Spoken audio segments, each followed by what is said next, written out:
Hello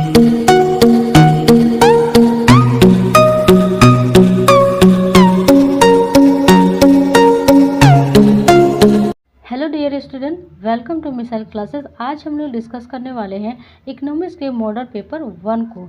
dear student, यहाँ economics से related जितने भी क्वेश्चंस बताया जा रहा है, ये सारे क्वेश्चंस आपके एग्ज़ाम के आधार पर 100% सिलेक्टेड किए गए हैं। अगर आप पूरे ईमानदारी के साथ पढ़ते हैं, 100% अपना देकर पढ़ते हैं, तो आपसे एग्ज़ाम में एक भी प्रश्न नहीं छूटने वाला है। इसके लिए आप उठे, जागे और तब तक ना रुके जब तक कि आपका एग्ज़ाम पार ना हो जाए। चलिए हम लोग बिना देर किए शुरू करते हैं फर्स्ट क्वेश्चन से। और फर्स्ट क्वेश्चन है हमारा, उत्पादन संभावना वक्र मूल बिंदु की ओर उन्नतोदर होता है चूँकि।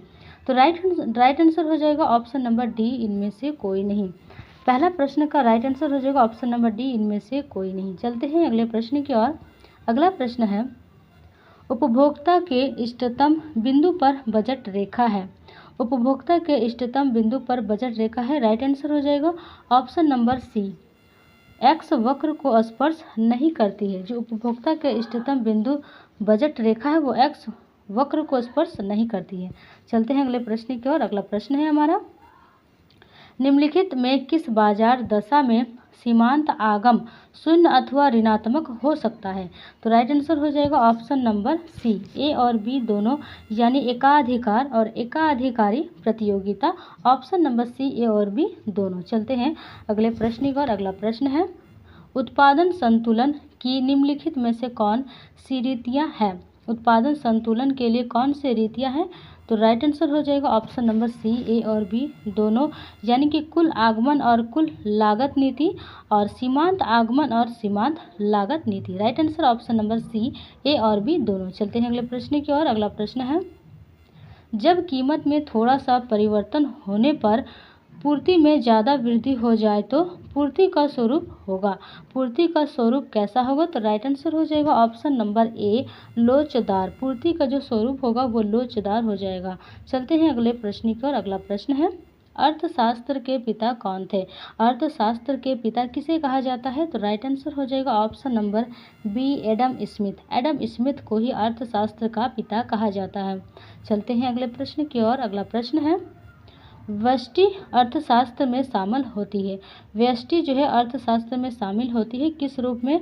तो राइट आंसर हो जाएगा ऑप्शन नंबर डी, इनमें से सभी, यानी छोटे छोटे चर, व्यक्तिगत इकाई और व्यक्तिगत मूल निर्धारण, ये सारे के सारे व्यष्टि अर्थशास्त्र में शामिल होती है। चलते हैं अगले प्रश्न की ओर। अगला प्रश्न है, अर्थशास्त्र चयन का तर्कशास्त्र है। किसने कहा था कि अर्थशास्त्र चयन का तर्कशास्त्र है। तो राइट आंसर हो जाएगा ऑप्शन नंबर सी, रॉबिन्स ने कहा था। रॉबिन्स ने क्या कहा था कि अर्थशास्त्र चयन का तर्कशास्त्र है। चलते हैं अगले प्रश्न की ओर। अगला प्रश्न है, एक आयताकार अति परवलय लागत वक्र है। एक आयताकार अति परवलय लागत वक्र है। तो राइट आंसर हो जाएगा ऑप्शन नंबर ए, औसत स्थिर लागत वक्र। औसत स्थिर लागत वक्र, हमारा आंसर ऑप्शन नंबर ए राइट हो जाएगा। चलते हैं अगले प्रश्न की ओर। अगला प्रश्न है, यदि मांग वक्र हो, एक पूर्ति वक्र इतना हो तो संतुलन मूल्य एवं मांग होगी। फ्रेंड्स, यहाँ पर आपको जो है ये मैथ का क्वेश्चन है। इसके लिए आप सर जो है वो एक अच्छे से वीडियो बनाकर आपको इकोनॉमिक्स के सारे मैथ सॉल्व कराया जाएगा। तो इन प्रश्नों का हम यहाँ नहीं करते हैं। जितने भी मैथ से रिलेटेड प्रश्न आएंगे वो सारे के सारे आपको जो हमारे मिसाइल सर है वो आपको बता देंगे। डिजिटल बोर्ड के साथ आपको बताया जाएगा। इसके लिए आप एक थोड़ा सा रुक जाइएगा, आपको एक वीडियो के माध्यम से इकोनॉमिक्स के जितने भी मैथ्स है वो सारे आपको कराया जाएगा। तो हम लोग इस प्रश्न को स्किप करते हुए चलते हैं अगले प्रश्न की ओर। अगला प्रश्न है हमारा, अगला प्रश्न है, एक रेखित मांग वक्र जिस बिंदु पर मात्रा अक्ष को काटती है वहाँ मांग की लोच होती है। वहाँ मांग की लोच क्या होती है। तो राइट आंसर हो जाएगा ऑप्शन नंबर ए, ई बराबर 0 होती है। जो मांग की लोच होती है वो ई बराबर 0 होती है, यानी ऑप्शन नंबर ए राइट हो जाएगा। चलते हैं अगले प्रश्न की ओर। अगला प्रश्न है, यदि बाजार में किसी वस्तु की कीमत घट जाती है तो बजट सेट होता है। यदि बाजार में किसी वस्तु की कीमत घट जाती है तो बजट सेट है। तो राइट आंसर हो जाएगा ऑप्शन नंबर ए, बड़ा हो जाता है, बड़ा हो जाता है। ऑप्शन नंबर ए राइट हो जाएगा। चलते हैं अगले प्रश्न की ओर। अगला प्रश्न है, यदि मांग एवं पूर्ति वक्र दोनों दाईं और समान अनुपात में शिफ्ट करती है तो क्या होता है? राइट आंसर हो जाएगा ऑप्शन नंबर ए, वस्तु का मूल्य एवं क्रय की मात्रा में वृद्धि होगी। यदि मांग एवं पूर्ति वक्र दोनों दाईं और समान अनुपात में शिफ्ट करती है तो वस्तु का मूल्य एवं क्रय की मात्रा में वृद्धि होगी। राइट आंसर हमारा ऑप्शन ए। चलते हैं अगले प्रश्न की ओर। अगला प्रश्न है, एक आयताकार अति परवलय मांग वक्र के लिए मांग की लोच हर बिंदु पर होती है, तो हर बिंदु पर क्या होती है? Right answer option number B हो जाएगा, ई बराबर 1 होती है। चलते हैं अगले प्रश्न की ओर। अगला प्रश्न है, पूर्ण प्रतिस्पर्धी बाजार में औसत आगम और सीमांत आगम एवं मूल्य के बीच संबंध होता है, तो कौन सा संबंध होता है? राइट आंसर हो जाएगा ऑप्शन नंबर डी, पी बराबर ए आर बराबर एम आर होता है। चलते हैं अगले प्रश्न की ओर। अगला प्रश्न है, उत्पादन के संसाधन के रूप में उद्यमी का कार्य है, तो उद्यमी का कार्य क्या है? उत्पादन के संसाधन के रूप में। राइट आंसर हो जाएगा ऑप्शन नंबर डी, इनमें से सभी, यानी संसाधनों को इकट्ठा करना, उत्पादन प्रक्रिया को व्यवस्थित करना और उत्पादन के खतरे को वहन करना। Right answer option number D, इनमें से सभी। चलते हैं अगले प्रश्न की ओर। अगला प्रश्न है, कोई पूर्ति वक्र कब दाहिनी ओर शिफ्ट करेगी? जब, मतलब राइट आंसर क्या हो जाएगा? ऑप्शन नंबर हो जाएगा हमारा ए, प्रौद्योगिकी प्रगति हो। कोई पूर्ति वक्र कब दाहिनी ओर शिफ्ट करेगी? जब प्रौद्योगिकी प्रगति हो। चलते हैं अगले प्रश्न की ओर। अगला प्रश्न है, इनमें से किसे संसाधन भूमि के अंतर्गत नहीं रख सकते हैं, तो कौन से ऑप्शन से बताना है कि संसाधन भूमि के अंतर्गत नहीं रख सकते हैं? राइट आंसर हो जाएगा option number D, machine. Machine को भूमि संसाधन के अंतर्गत नहीं रखा जा सकता है।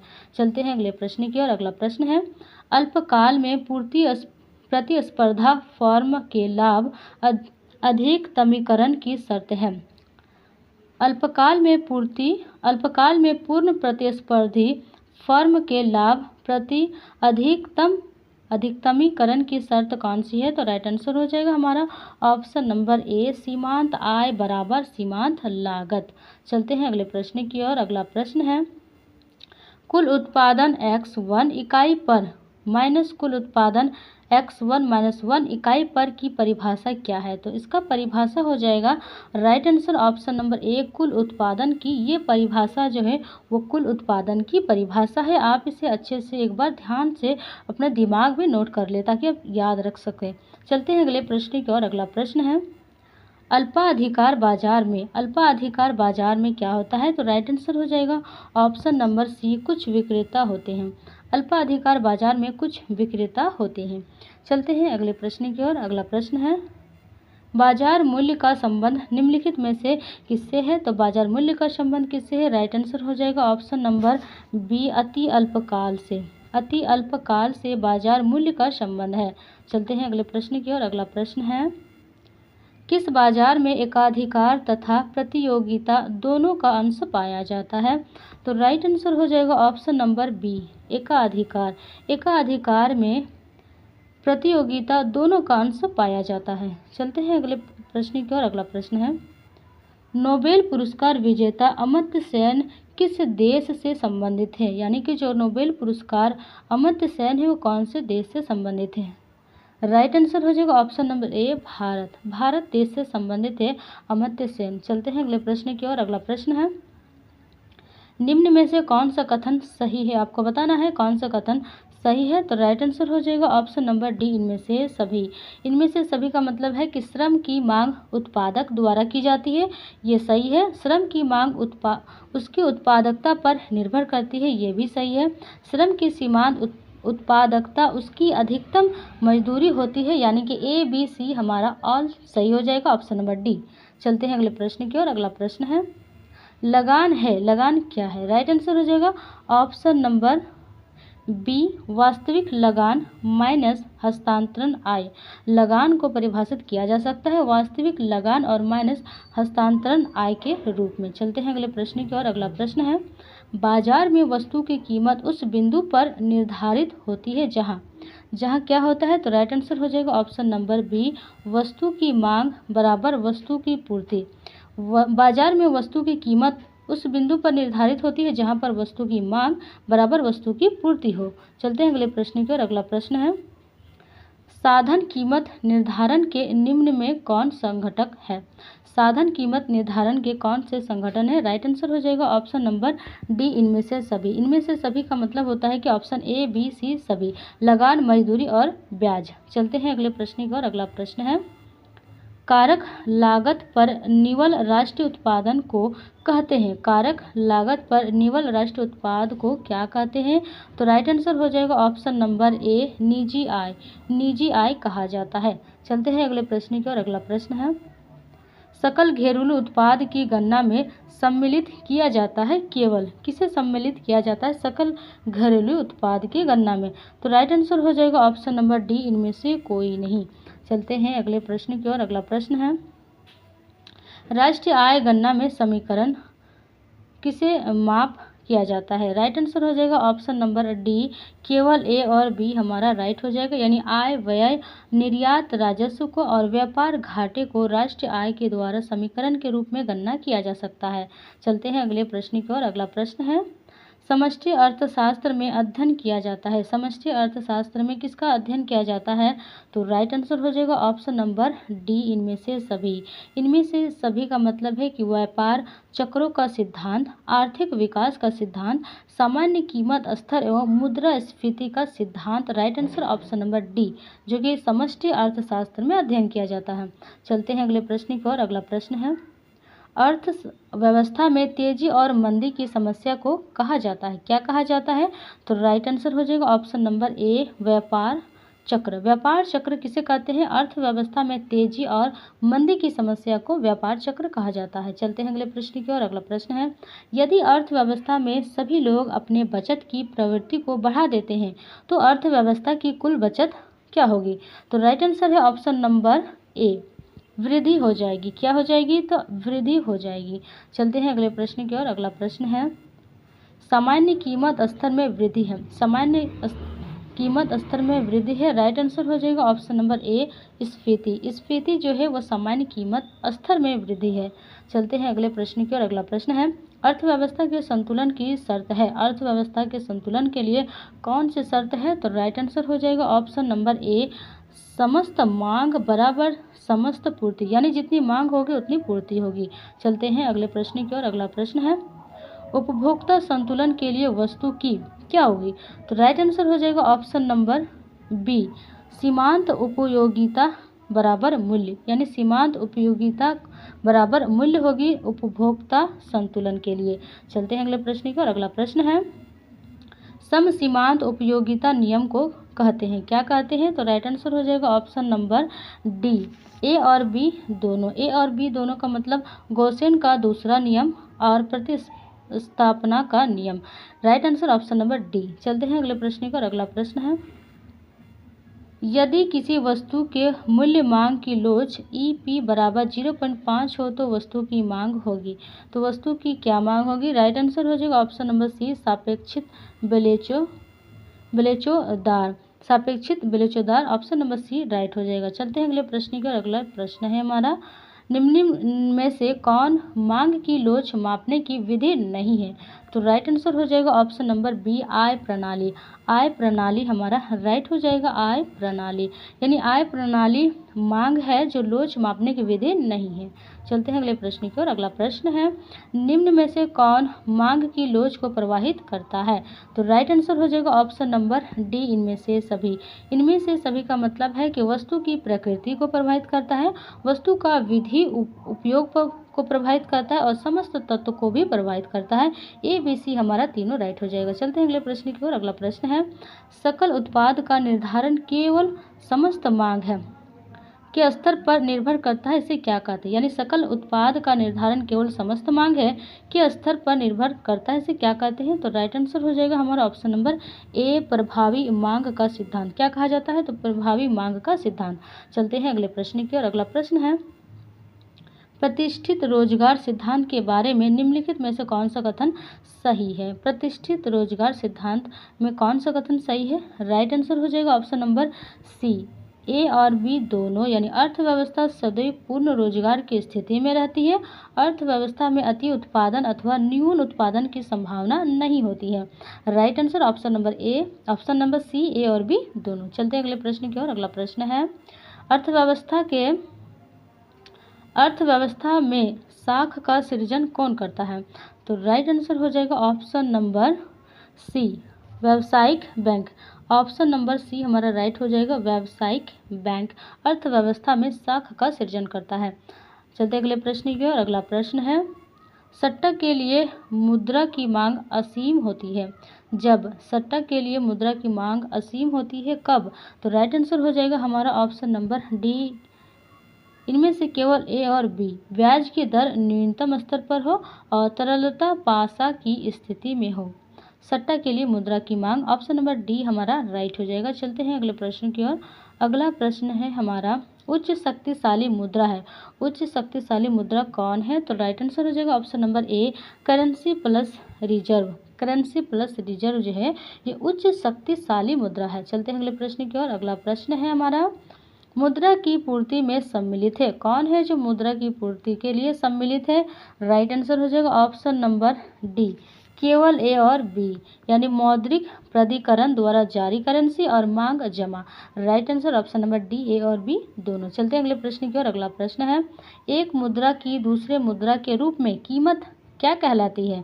तो राइट आंसर हो जाएगा ऑप्शन नंबर डी, केवल ए और बी दोनों।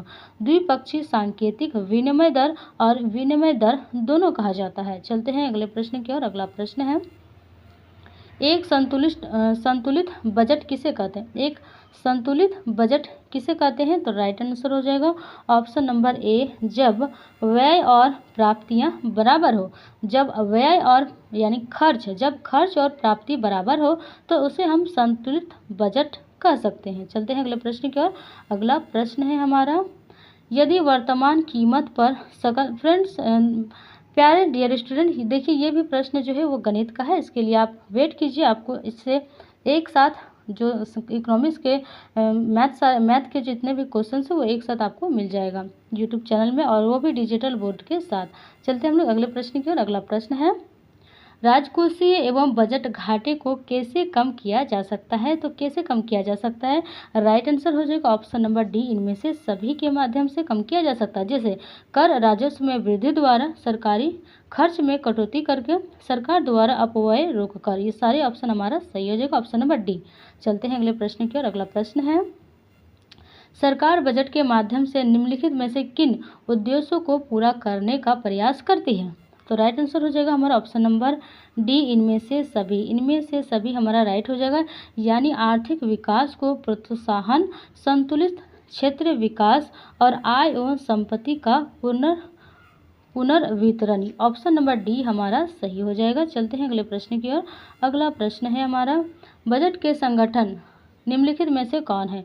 बजट के संगठन निम्नलिखित में से कौन है? राइट आंसर हो जाएगा ऑप्शन नंबर सी, ए और बी दोनों। बजट प्राप्तियां और बजट व्यय का मतलब होता है खर्च, तो बजट के संगठन के लिए दोनों ऑप्शन हमारा सही हो जाएगा, ऑप्शन नंबर सी, ए और बी दोनों। चलते हैं अगले प्रश्न की ओर। अगला प्रश्न है, निव्वल अप्रत्यक्ष कर को परिभाषित किया जाता है। तो राइट आंसर हो जाएगा ऑप्शन नंबर हमारा बी, अप्रत्यक्ष कर माइनस मूल्यह्रास। ये जो है निव्वल अप्रत्यक्ष कर को परिभाषित किया जा सकता है। चलते हैं अगले प्रश्न की ओर। अगला प्रश्न है हमारा, निव्वल निवेश की परिभाषा है। निव्वल निवेश की परिभाषा क्या है? तो राइट आंसर हो जाएगा हमारा ऑप्शन नंबर डी, इनमें से सभी। इनमें से सभी कुल निवेश माइनस मूल्यह्रास, पूंजीगत वस्तुओं के स्टॉक में वृद्धि, कुल निवेश माइनस प्रतिस्थापना निवेश। चलते हैं अगले प्रश्न की ओर। अगला प्रश्न है, विदेशी विनिमय दर का निर्धारण होता है। कैसे होता है विदेशी विनिमय दर का निर्धारण? तो राइट आंसर हो जाएगा ऑप्शन नंबर सी हमारा राइट हो जाएगा, विदेशी विनिमय बाजार में मांग तथा पूर्ति द्वारा विदेशी विनिमय दर का निर्धारण किया जाता है। चलते हैं अगले प्रश्न की ओर। अगला प्रश्न है हमारा, विदेशी विनिमय बाजार के रूप में है। तो विदेशी विनिमय बाजार के रूप में है, राइट आंसर हो जाएगा हमारा ऑप्शन नंबर सी, ए और बी दोनों, यानी हाजिर या चालू बाजार या वायदा बाजार। चलते हैं अगले प्रश्न की ओर। अगला प्रश्न है, विदेशी विनिमय दर का निर्धारण होता है। विदेशी विनिमय दर का निर्धारण कैसे होता है? तो right answer option number C हो जाएगा, मांग एवं पूर्ति द्वारा होता है। चलते हैं अगले प्रश्न की ओर। अगला प्रश्न है, किसने कहा अर्थशास्त्र धन का विज्ञान है? कौन किसने कहा कि अर्थशास्त्र धन का विज्ञान है? राइट आंसर हो जाएगा option number C, Adam Smith ने कहा, क्योंकि एडम स्मिथ को ही अर्थशास्त्र का पिता कहा जाता है और उसी ने कहा कि अर्थशास्त्र धन का विज्ञान है, एडम स्मिथ। चलते हैं अगले प्रश्न की ओर। अगला प्रश्न है, सबसे पहले माइक्रो शब्द का प्रयोग किसने किया? तो सबसे पहले माइक्रो शब्द का प्रयोग किसने किया? राइट आंसर है ऑप्शन नंबर सी, रेगनर फ्रिश ने। रेगनर फ्रिश ने किया सबसे पहले। चलते हैं अगले प्रश्न की ओर। अगला प्रश्न है हमारा, पुस्तक an inquiry into nature and close of wealth of nation के लेखक कौन है? तो राइट आंसर हो जाएगा हमारा option number B, Adam Smith ने लिखा है, क्योंकि ये अर्थशास्त्र के पिता है और इसने अर्थशास्त्र के बारे में बताया है इस पुस्तक में। चलते हैं अगले प्रश्न की ओर। अगला प्रश्न है हमारा, अर्थशास्त्र की कल्याण संबंधित परिभाषा के जन्मदाता कौन है? तो राइट आंसर हो जाएगा हमारा option number A, Marshall. Marshall जो है उन्होंने ही अर्थशास्त्र की कल्याण संबंधित परिभाषा किया है। चलते हैं अगले प्रश्न की ओर। अगला प्रश्न है, अर्थशास्त्र मानव कल्याण का विज्ञान है, यह कथन किसका है? तो राइट आंसर हो जाएगा हमारा ऑप्शन नंबर ए, रॉबिन्स। रॉबिन्स ने कहा था कि अर्थशास्त्र मानव कल्याण का विज्ञान है। चलते हैं अगले प्रश्न की ओर। अगला प्रश्न है, मांग के नियम का संबंध है, तो मांग के नियम का संबंध किससे है? तो राइट आंसर हो जाएगा हमारा ऑप्शन नंबर बी, मूल्य और मांग के बीच से है। मांग के लिए नियम क्या है? तो मूल्य और मांग के बीच। तो राइट आंसर है ऑप्शन नंबर बी। चलते हैं अगले प्रश्न की ओर। अगला प्रश्न है, सार्वजनिक वस्तुएं प्रतिस्पर्धी नहीं होती है, इसका अर्थ है कि किसी व्यक्ति के उपयोग करने से, मतलब आपको बताना है कि सार्वजनिक वस्तु प्रतिस्पर्धी नहीं होती है, इसका अर्थ है कि किसी वस्तु के उपभोग करने से। ऑप्शन से हिसाब से बताना है, तो राइट आंसर हो जाएगा हमारा ऑप्शन नंबर सी, वस्तु की मात्रा में कमी नहीं आती है, इससे वस्तु की मात्रा में कमी नहीं आती। ऑप्शन नंबर सी राइट हो जाएगा। चलते हैं अगले प्रश्न की ओर। अगला प्रश्न है, यदि उपभोक्ता की आय में वृद्धि होती है तो बजट रेखा समानांतर है। राइट आंसर हो जाएगा हमारा ऑप्शन नंबर सी, नहीं खिसकती है। यानी यदि उपभोक्ता की आय में वृद्धि होती है तो बजट रेखा नहीं खिसकती है।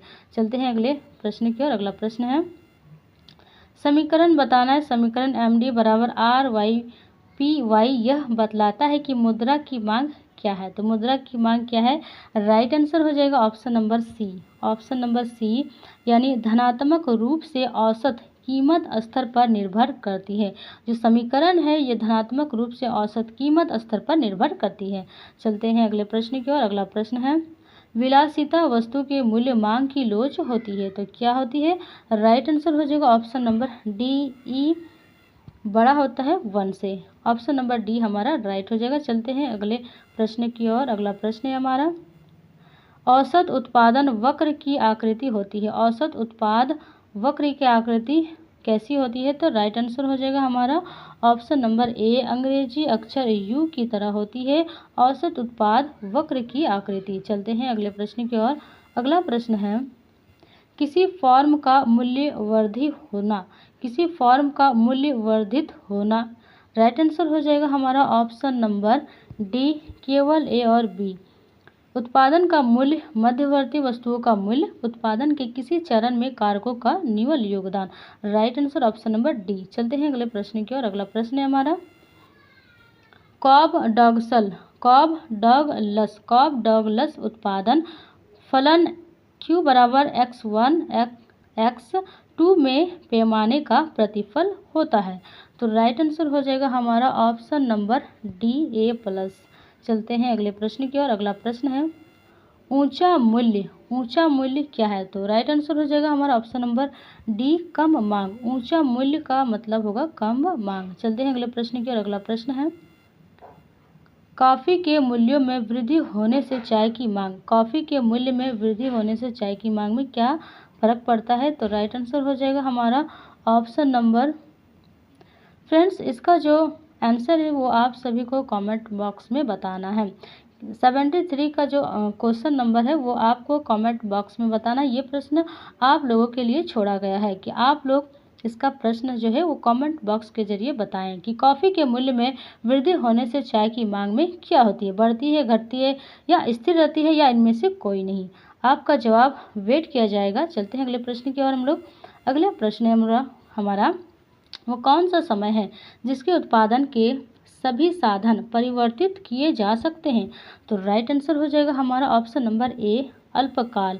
अल्पकाल वह समय है जिसके उत्पादन के सभी साधन परिवर्तित किए जा सकते हैं। चलते हैं अगले प्रश्न की ओर। अगला प्रश्न है उत्पादन फलन को व्यक्त करता है। उत्पादन फलन को कौन सा ऑप्शंस के हिसाब से बताने की व्यक्त करता है। तो राइट आंसर हो जाएगा हमारा ऑप्शन नंबर बी। आप इसे याद कर ले अच्छे से कि उत्पादन फलन को कौन सा व्यक्त करता है। चलते हैं अगले प्रश्न की ओर। अगला प्रश्न है बाजार मूल्य किस बाजार में पाया जाता है। बाजार मूल्य किस बाजार में पाया जाता है। तो राइट आंसर हो जाएगा ऑप्शन नंबर ए, अल्पकालीन बाजार में बाजार मूल्य पाया जाता है। चलते हैं अगले प्रश्न की ओर। अगला प्रश्न है बाजार मूल्य संबंधित होता है। बाजार मूल्य किससे संबंधित होता है। तो राइट आंसर हो जाएगा हमारा ऑप्शन नंबर सी, अति अल्पकालीन मूल्य से बाजार मूल्य संबंधित होता है। चलते हैं अगले प्रश्न की ओर। अगला प्रश्न है बाजार मूल्य संबंधित होता है। तो बाजार मूल्य संबंधित होता है। फ्रेंड्स ये प्रश्न हमारा रिपीट हो चुका है। चलते हैं अगले प्रश्न की ओर। अगला प्रश्न है हमारा बाजार वर्गीकरण का निम्नलिखित में से कौन सा आधार है।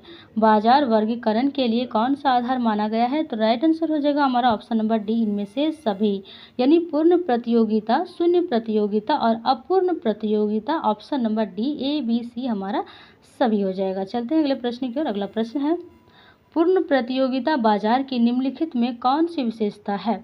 तो राइट आंसर हो जाएगा हमारा ऑप्शन नंबर डी, इनमें से सभी। क्रेताओं और विक्रेताओं की अधिक संख्या, वस्तु की समरूप इकाई, बाजार दशाओं का पूर्ण ज्ञान, ये सारे के सारे पूर्ण प्रतियोगिता बाजार की विशेषता है। चलते हैं अगले प्रश्न की ओर। अगला प्रश्न है हमारा किसने कहा संतुलन कीमत वह कीमत है जिस पर किसी वस्तु की मात्रा जिसे विक्रेता बेचने को इच्छुक है उस मात्रा के बराबर होती है जिसे क्रेता खरीदना चाहता है। यह कथन किसका है। तो राइट आंसर हो जाएगा हमारा ऑप्शन नंबर ए, अल्फ्रेड मार्शल। इतने बड़े जो कथन है ये कहा था अल्फ्रेड मार्शल। हमारा ऑप्शन नंबर ए सही हो जाएगा। चलते हैं अगले प्रश्न की ओर। अगला प्रश्न है न्यूनतम समर्थन मूल्य किसके उदाहरण है। तो राइट आंसर हो जाएगा हमारा ऑप्शन नंबर बी, कृषि पदार्थ का न्यूनतम समर्थन मूल्य है के उदाहरण है। चलते हैं अगले प्रश्न की ओर। अगला प्रश्न है हमारा वितरण के आधुनिक सिद्धांत को कहा जाता है। तो क्या कहा जाता है। ऑप्शन नंबर हमारा ए राइट हो जाएगा कि साधन, कीमत, निर्धारण की मांग तथा पूर्ति सिद्धांत, ये वितरण के आधुनिक सिद्धांत है। चलते हैं अगले प्रश्न की ओर। अगला प्रश्न है हमारा साधन का पूर्ति वक्र कैसा होता है। तो साधन का पूर्ति वक्र कैसा होता है। राइट आंसर हो जाएगा हमारा ऑप्शन नंबर ए, बाएं से दाएं ऊपर की ओर होता है। चलते हैं अगले प्रश्न की ओर। अगला प्रश्न है समष्टि उपकरण है। तो समष्टि उपकरण क्या है। राइट आंसर हो जाएगा हमारा ऑप्शन नंबर डी, इनमें से सभी, यानी राजकोषीय नीति, मौद्रिक नीति और आय नीति हमारा राइट हो जाएगा ऑप्शन नंबर सी। चलते हैं अगले प्रश्न का। अगला प्रश्न है समष्टि आर्थिक चर प्रमुख है। समष्टि आर्थिक चर प्रमुख है। राइट आंसर हो जाएगा हमारा ऑप्शन नंबर डी, इनमें से सभी का मतलब है राइट आंसर हो जाएगा हमारा ऑप्शन नंबर डी, इनमें से सभी, यानी राष्ट्रीय आय, राष्ट्रीय बचत और विनिमय योग, समग्र मांग समष्टि आर्थिक चर प्रमुख है। Option number D. चलते हैं अगले प्रश्न पर। अगला प्रश्न है व्यापक अर्थशास्त्र की निम्नलिखित में से कौन सी उपयोगिता है। तो कौन सी उपयोगिता है। राइट आंसर हो जाएगा ऑप्शन नंबर डी, इनमें से सभी, यानी सरकारी आर्थिक नीति का निर्धारण, आर्थिक विकास, अंतर्राष्ट्रीय संतुलनाएं। ऑप्शन नंबर डी, इनमें से सभी। चलते हैं अगले प्रश्न की ओर। अगला प्रश्न है व्यापक अर्थशास्त्र की निम्नलिखित में से कौन से सीमाएं हैं। तो राइट आंसर हो जाएगा हमारा ऑप्शन नंबर सी, ए और बी दोनों, यानी सामूहिक अर्थशास्त्रीय विरोधाभास, वैयक्तिक इकाइयों की अवहेलना। Right answer option number C. चलते हैं अगले प्रश्न की ओर। अगला प्रश्न है व्यापक अर्थशास्त्र का प्रमुख यंत्र राष्ट्रीय आय विश्लेषण है, किसने कहा था। तो राइट आंसर हो जाएगा हमारा ऑप्शन नंबर बी, शुल्ज ने कहा था। चलते हैं अगले प्रश्न की ओर। अगला प्रश्न है केन्स का रोजगार सिद्धांत निम्नलिखित में से किस पर निर्भर करता है? तो केन्स का रोजगार सिद्धांत किस पर निर्भर करता है? राइट आंसर हो जाएगा हमारा ऑप्शन नंबर ए, प्रभावपूर्ण मांग पर केन्स का रोजगार सिद्धांत निर्भर करता है। चलते हैं अगले प्रश्न की ओर। अगला प्रश्न है रोजगार स्तर के निर्धारण के लिए सामूहिक मांग तथा सामूहिक पूर्ति की अवधारणा का प्रयोग किसने किया था? तो किसने किया था? राइट आंसर हो जाएगा हमारा option number B, J M. Keynes ने किया था। चलते हैं अगले प्रश्न की ओर। अगला प्रश्न है पूर्ण रोजगार वह दशा है जिसमें प्रचलित मजदूरों पर कार्य करने योग्य एवं इच्छुक व्यक्ति कार्य प्राप्त कर लेते हैं, यह क्या कहलाता है? तो राइट आंसर हो जाएगा ऑप्शन नंबर ए, पूर्ण रोजगार कहा जाता है। ये सारे डिफिनेशन आपको अच्छे से याद रखना है, एग्जाम में अक्सर पूछे जाते हैं। चलते हैं अगले प्रश्न की ओर। अगला प्रश्न है सामूहिक मांग का प्रमुख घटक है। सामूहिक मांग का प्रमुख घटक क्या है? तो राइट आंसर हो जाएगा ऑप्शन नंबर डी, इनमें से सभी, यानी व्यक्तिगत उपभोक्ता, सार्वजनिक उपभोक्ता, विनियोग। Option number D. चलते हैं अगले प्रश्न की ओर। अगला प्रश्न है FAD सिद्धांत का प्रतिपादन किस वर्ष किया गया था? तो राइट आंसर हो जाएगा ऑप्शन नंबर ए, 1998 में किया गया था। चलते हैं अगले प्रश्न की ओर। अगला प्रश्न है खाद्य उपलब्धता गिरावट सिद्धांत के प्रतिपादक कौन थे? तो राइट आंसर हो जाएगा option number B, Amartya Sen थे खाद्यान्न उपलब्धता गिरावट सिद्धांत के प्रतिपादक।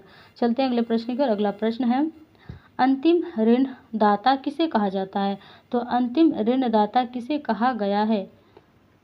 ऑप्शन नंबर हमारा राइट हो जाएगा ऑप्शन नंबर डी, भारतीय रिजर्व बैंक को अंतिम ऋणदाता कहा गया है। चलते हैं अगले प्रश्न की ओर। अगला प्रश्न है मुद्रा विनिमय का माध्यम है। तो मुद्रा विनिमय का माध्यम है क्योंकि?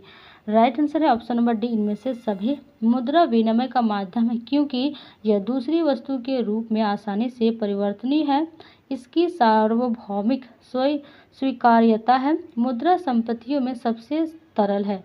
Option number D. चलते हैं अगले प्रश्न की ओर। अगला प्रश्न है करेंसी नोट के विषय में कौन सा कथन सही नहीं है? तो राइट आंसर है ऑप्शन नंबर सी, इसका आंतरिक मूल्य नहीं होता है, ये हमारा सही नहीं है। चलते हैं अगले प्रश्न की ओर। अगला प्रश्न है व्यावसायिक बैंकों की निवल आवधिक जमाएं परिभाषा है कि तो किसकी परिभाषा है? ऑप्शन नंबर डी हमारा राइट होगा, केवल ए और बी, M2 की और M3 की। डियर स्टूडेंट, हमने 1 से लेकर 100 क्वेश्चंस को कर चुके हैं और अगले वीडियो में हम लोग यानी नेक्स्ट वीडियो में इकोनॉमिक्स के ही मॉडल पेपर 2 को करने वाले हैं। आज के लिए इतना ही, मिलते हैं नेक्स्ट वीडियो में।